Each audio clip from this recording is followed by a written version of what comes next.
It is Dynasty trade season, you guys. As the Super Bowl is rapidly approaching, the Dynasty world gets more and more busy. It's only going to get busier as we head into the rookie season and those rookie drafts. So right now, who are some players that maybe you should be looking at selling high on?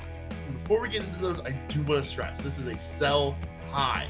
These are all guys who have very good, very valid reasons as to why you might look at their names and be like, why would I trade this guy? He's awesome. That's a little bit of the point, is these guys are awesome, but I'm afraid the value and the perception is maybe even just a little bit higher than what they actually are at this point moving forward. These are guys where I can just see a little bit of concerns and guys where I can see a little bit of a dip next season and moving forward potentially compared to where they currently stand. So let's start out with the first one here, guys. This is the thumbnail of this video. It is Justin Herbert. The big news of last week when Jim Harbaugh got hired as the Chargers head coach for next season. And I want to take a little bit of time to digest that a little bit. Jim Harbaugh, definitely a run-first team when he was last in the NFL with the San Francisco 49ers. And then at Michigan, I've talked to a couple of my college, my friends who follow college a bit closer than I do. And they both kind of said, yeah, they're pretty run-heavy. At best, they're balanced. And so I fully expect that to be kind of the mantra going into this season for the Chargers. Now, I don't think they'll be able to execute that game plan quite to the extent that they had in San Fran, right? When Harbaugh was head coach in San Francisco, they were bottom 4 in the league every single year in pass attempts. I believe there was one year where they were dead last. I know there was a couple where they were second to last. I don't expect to get that far, right? But if you think back to this past summer, me and Tanner talking about the Buccaneers and kind of what Tanner was expecting, this big drop off in pass attempts for the Bucs, didn't necessarily come to fruition there, I don't think. But that is kind of my thought process applied onto Justin Herbert, right? He's a guy who needs some volume, right? Like, he's had that volume his entire career, and he's been great and awesome. We love Justin Herbert. However, if that volume does go away a little bit, I definitely get concerned very quickly with what that's going to do to his numbers. He's already a guy who's seen his touchdown rate kind of fluctuate from year to year a little bit. These last 2 years, he's been QB 11 and then QB 17 overall back this past year when he got hurt. I believe I did the math the other day. He was like QB 11 per game, I believe it was as well. So it was kind of a lower end QB1 season again for Justin Herbert this past year. I don't expect it to be improving, though. I think, if I'm ranking my quarterbacks right now for 2024, I think he is a lower end QB1. I am not as excited about Justin Herbert right now as I was a year ago right now. And I'm just a bit concerned that trajectory is going to continue a little bit. That's not even when you bring in the weapons, right? Austin Eckler is a free agent. He's very likely to be out the door.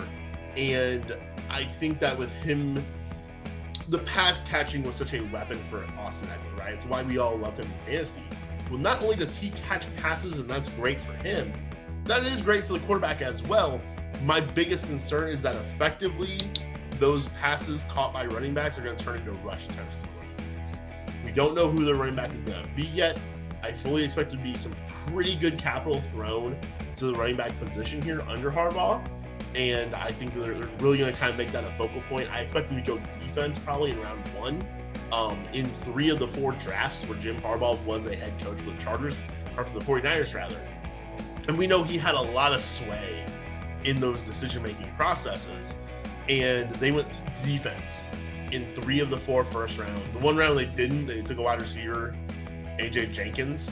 Good luck if you remember him. He was quite the bust. But regardless, that definitely shows me a commitment to the defense. Again, with those weapons, QJ, Quentin Johnson, round 1 pick last year at wide receiver, but he looks like a complete bust. He was absolutely terrible. Mike Williams coming off a major injury, if he's even on the roster, I'm highly skeptical that he survives on this roster until the league year begins. Keenan Allen, I think he'll be on the roster. They could get out of that if they want to, but I do fully expect him to be there. However, he's getting up there in age now. Well, he's not even getting up there. He is up there in age now. And so I definitely have those questions as well for Justin Herbert moving forward, right? Look at Patrick Mahomes currently, right? He just had his worst year of his career while still having his Travis Kelce. But the rest of the weapons kind of faltering around him definitely kind of drove down his season this year. So I definitely think that there are a lot of questions, a lot of haze on Justin Herbert moving forward. However, he is still a great name. He's a great player too. If you notice, this entire argument about selling high on Justin Herbert, not once did I say Justin Herbert's a bad player, because he's not. And if you want to bet on talent and him just figuring a way through it, that's great too. You can do that if you'd like. I would recommend moving on though. Let's go to another guy where if you want to bet on talent, this is a guy to do it. He has proven his way through bad situations for the first 2 years of his career. I am talking about Garrett Wilson, wide receiver for the New York Football Jets. Through the first 2 seasons, he went for 83 catches, about 1,100 yards, and 4 touchdowns. Then 95 catches for 1,000 yards and 3 touchdowns. This season was supposed to be such a big breakout year for him. Aaron Rodgers was going to be his quarterback. He was going to feed Garrett Wilson the ball. Garrett Wilson was the bona fide one wide receiver. And then 4 plays in, everything comes crashing down, right? So, Matt, why are we moving on from Garrett Wilson now? We're just now about to get Aaron Rodgers back. And I'll tell you, that's kind of the reason, actually. Going into 2023, I was as big on Garrett Wilson as everybody else was. I was right there with everybody. And he came through because he's a really, really good player. He is awesome.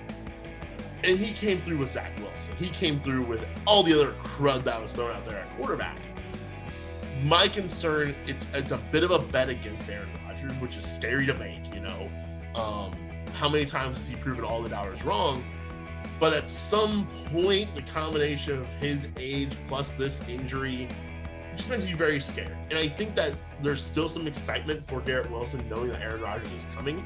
And with how good Garrett was, right? I think this past season was the floor for what a healthy Garrett Wilson season will look like for the next 4 years. However, I think that that's also closer to the realistic probability than this monster 1,800-yard season, right? I just don't see that coming in the near future. I'm also concerned about not only I'm concerned about having a good Aaron Rodgers, first of all, at all. But then on top of that, how long will we have a good Aaron Rodgers or a good quarterback situation there in New York, right?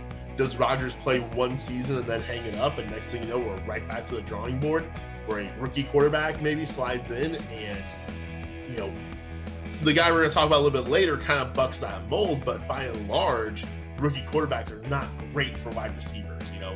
They can hit what Garrett Wilson has done so far, but as far as that true high-end megastar potential, that usually doesn't hit. And Garrett Wilson is a guy who has a huge high-end megastar potential. So he's a guy that if people are treating him in a trade situation like one of the highest of high wide receivers, right? The untouchable class, right? The Jefferson, Lamb, Chase, Amon-Ra St. Brown, probably not quite there. But if people are treating him at the next tier, I think I'm okay moving on from him there, taking a bounty back, you know, and you can definitely get like, I mean, I saw on Reddit the other day, the offer was 1.06 and 1.10 for Garrett Wilson. And the comments were, well, that's not enough for Garrett Wilson. So, and I kind of agree with that, but I think I would like a second round pick added to that, and I think I'm good with it, you know. So if that's kind of the range, is 2 firsts plus a little bit on the side extra here, I think I'm good with that for Garrett Wilson. And one more time, I do want to stress, this is sell highs. These are guys who are great and awesome. There are reasons to believe that that we love these guys, and that there are reasons to believe that I will be wrong on all 3 of these guys, but that's part of why there are sell highs. On the final one, this one would hurt to make this move away. CJ Stroud, the likely rookie of the year. We're going to find that out here this upcoming week. Unreal rookie season, absolutely outstanding. However, we did just talk about Justin Herbert at the start of this video, and that's the guy I kind of want to draw a comparison to. Just like Justin Herbert, CJ Stroud, he lit the NFL ablaze. He came in ground running, he goes, right? 4,000 yards as a rookie. Stroud even missed 2 games and did that, right? It was great. It was fun. We all had a great time. And so Herbert was outstanding his rookie year. He was even better in his second year. He was QB2. And maybe that's the direction that CJ Stroud will take here. Maybe he'll level it up even higher. And he'll be even better and be more awesome. And that'd be great. I would love for that. That'd be wonderful. However, what have we seen since then from Justin Herbert? Well, we've seen that a pocket quarterback who does not run much at all, and by the way, Stroud runs even less than Herbert has, when his TD rate kind of plummets, there's really nothing catching your fall there. And that's why we kind of saw what we saw out of CJ Stroud this year. He kind of had that season a little bit, but we were excited about it because he's a rookie. He was actually QB 10 on a per game basis this year. Meanwhile, Herbert's last 2 years have been QB 11 on a per game basis. That's kind of where I think Stroud may fall into if he runs into a bit of tough luck with touchdowns. Think about other pocket quarterbacks. We've seen this time and time again, right? Matt Ryan had this issue for a lot of years. Phillip Rivers as well. It's kind of what keeps those pure pocket guys from being mega elite fantasy options. I'm just afraid that CJ Stroud's going to fall into that camp. But I think right now you can definitely capitalize on this rookie year. You know, if you're willing to take a real risk, I think you could probably deal Stroud for Anthony Richardson and probably get a first round pick attached to it, you know? And so that's a move I would absolutely be willing to make. You know, maybe you even do Stroud for Trevor Lawrence plus a 1 if you kind of want to keep that pocket QB feel to it. There's a bit of safety to that. You know, if you're not willing to quite go on the roller coaster, that could be Anthony Richardson. If you just don't want to take quite that big of a risk. But look, the weapons are great. The weapons are young. Nico Collins, though, is actually going into a free agent year. I fully expect you to be either re-signed or they will supplement the weapons a little bit more there. And it may not even matter. He may just be so good that he rises all those tides and all those receivers are great no matter who it is. I just think that with the lack of rushing and how really phenomenal this rookie season was, at the same time, QB 10 on a per game basis for fantasy football. You gotta remember, this is a fantasy football channel here. We're talking about these guys for fantasy purposes, and sometimes with these pocket quarterbacks, real life value and fantasy value don't always quite line up. I think that could be the case for CJ Stroud. Look, I hope I'm wrong about all three of these, though. I hope these guys are awesome and great for the next 5 years. However, I think you can get an absolute haul for all three of these guys. So let me know in the comments down below. Would you be willing to trade in these guys? Also, what are your offers for them if they're on other teams? I would love to know those guys. And until then, we will see you next time.